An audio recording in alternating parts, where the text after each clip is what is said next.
আল্লাহ নবী বলে গেছে ইমাম মাহাদি আসার আগে ভারত টুকরা টুকরা হয়ে যাবে। ঈসা আলাইহিস সালাম আসবেন, ভারতের শাসকদেরকে লোহার শিকল দিয়ে বেঁধে বন্দী হিসাবে এখান থেকে সিরিয়ার গৌতা যেখানে দাজ্জালকে হত্যা করা হবে, ভারতের শাসকদেরকে সেখানে নিয়ে যাওয়া হবে আসামি হিসাবে। ভারতের শাসককে না, শাসকদেরকে।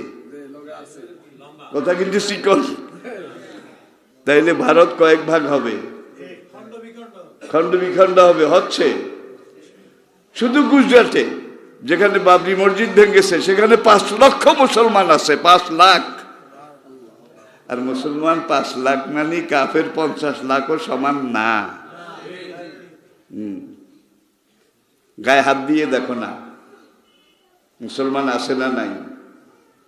বার্মা, আবার মিয়ানমার, আরকান রাজসভা, ইতিহাসে আপনারা দেখেছেন সেই আদিকাল থেকে